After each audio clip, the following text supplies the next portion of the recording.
Assalamualaikum dan selamat sejahtera. Okey, jadi untuk hari ini kita akan sambung kita punya pembelajaran dengan tajuk keseimbangan daya. Kita akan fokus kepada bahagian melakar segi daya. Okey, dalam keseimbangan ini kita akan tengok macam mana kita nak seimbangkan daya dan kita akan fokus hanya pada melakar. Untuk menyelesaikan nanti baru kita akan tengoklah. Okey, sebelum kita meneruskan lagi pembelajaran, kita tengoklah objektif pembelajaran. Okey, untuk objektif pembelajaran hari ini, murid akan dapat menerangkan maksud daya yang berada dalam keseimbangan dan kedua adalah melakar segi daya bagi tiga daya berada dalam keseimbangan. Jadi, sepatutnya lepas habis sesi pengajaran cikgu nanti, kamu boleh memberikan maksud daya yang berada dalam keseimbangan dan yang kedua boleh melakar segi tiga daya bagi tiga daya yang berada dalam keseimbangan. Okey. Keseimbangan daya. Keseimbangan daya ialah apabila daya yang bertindak ke atasnya menghasilkan daya paduan sifar. Contohnya, okey, ini pasu, ada pasu bunga di atas meja. Okey, daya yang bertindak ialah daya tindak balas normal ke atas dan berat pasu bunga ke bawah. Ingatlah, cikgu pernah pesan dengan kamu, setiap daya yang bertindak adalah secara berpasangan. Bila ada yang ke atas, ada yang ke bawah. Okey, bila pasu bunga diletak di atas meja, dia adalah pegun. Bila satu objek berada dalam keadaan pegun, dia adalah daya paduannya adalah sifar. Dan itu yang kita katakan dia adalah berada dalam keseimbangan daya.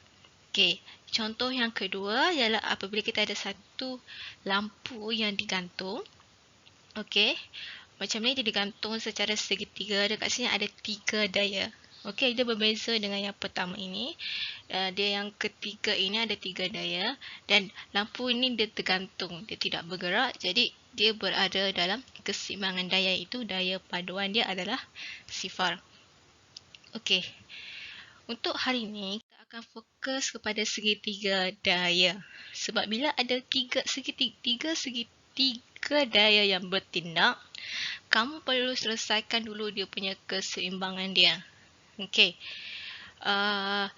Dilukis untuk menunjukkan keseimbangan daya suatu objek yang ditindak oleh tiga daya. Okey, kalau dia ada yang bergantung atau yang daya yang bertindak secara dengan bersudut, akan ada tiga daya.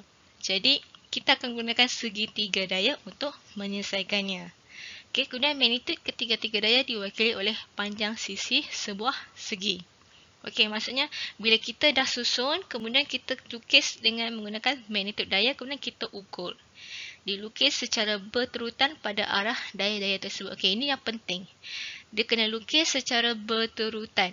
Maksudnya begini, nampak ni anak panah ni dia berterutan.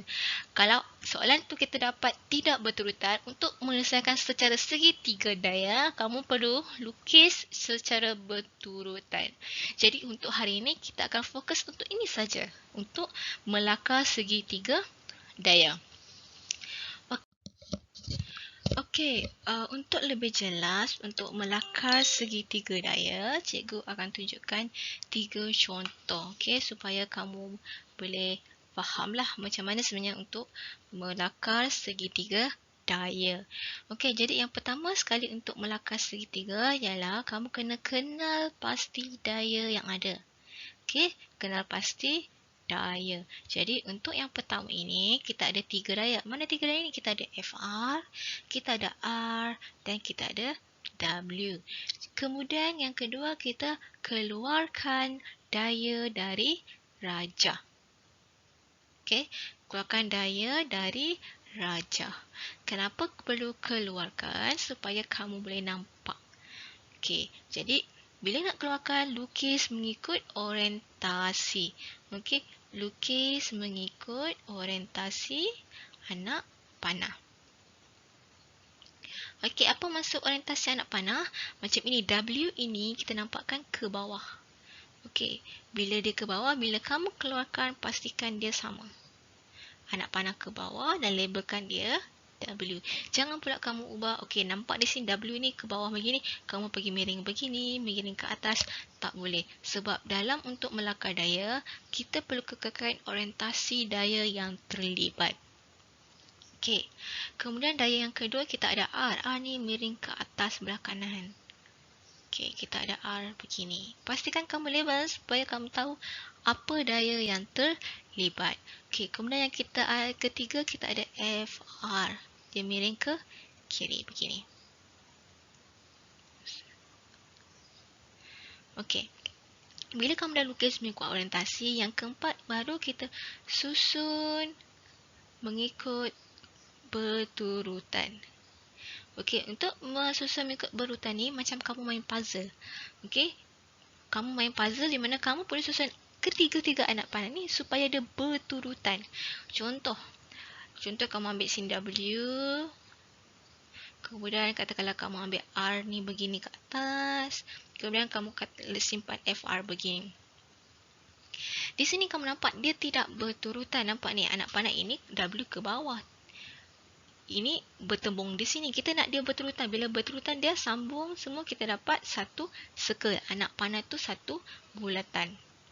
Dan tidak boleh tengah-tengah begini sebab kita ingat kita untuk melakar segitiga daya. Jadi dia mestilah bentuk segitiga. Kalau ini bentuk apa ni? Ini bukan segitiga. Jadi kita nak melakar segitiga daya. Okay, jadi itu contoh yang cikgu tunjukkan yang jangan kamu buat. Jadi untuk yang betul punya, kamu boleh susun lah. Okey, mungkin KW ni ke bawah. Kemudian katakanlah kita ambil R begini. Kemudian kita ada FR. Okey, ini yang dimasukkan dengan segitiga daya ni. Segitiga daya. Maksud nampak ni dia membentuk segitiga. Kemudian dia adalah berturutan. Nampak ini. Anak panah ni semua berturutan. Maksudnya daripada sini ke sini ke sini. Kita boleh bentuk dia satu jalan. Okey? Boleh kan? Okey, kemudian kita tengok contoh yang kedua. Okey, untuk contoh yang kedua, sini ada 2 T. Jadi kita labelkan T1, T2. Kita keluarkan dulu. Okey, T1 begini. Kemudian kita ada T2. Kemudian kita ada W ke bawah.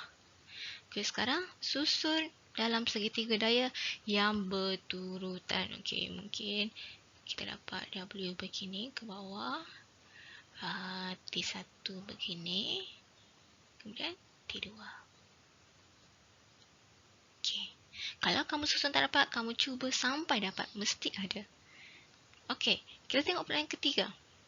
Ketiga, nampak sini ada R bertindak ke belakang. Kemudian ada 2 buah yang menarik. Sini T1 ke atas. Kemudian ada T1 lagi di bawah. Inilah T2 ke bawah. Okey, cuba susun.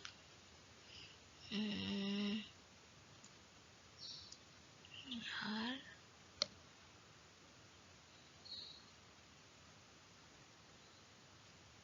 Okey. T1, T2. Okey. Dapat kan? Jadi ini saja untuk hari ini. Kamu kena tahu melukis segitiga daya dalam keseimbangan daya. Okey? Senang je kan? Ingat tu je.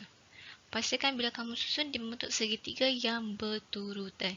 Bila ini kamu tak dapat, kamu tak akan boleh selesaikan masalah yang melibatkan dalam segitiga daya ini. Jadi sebab itu, kamu kena kuasai dulu konsep asas. Ini adalah konsep yang asas yang perlu kamu kenal, kena ingat, kena tahu untuk menyelesaikan masalah dalam keseimbangan daya. Jadi untuk itu, ini saja hari ini supaya kamu dapat kukuhkan dulu kamu punya konsep. Okey, kita jumpa lagi yang untuk selesaikan keseimbangan daya dalam slide yang lain. Okey, terima kasih.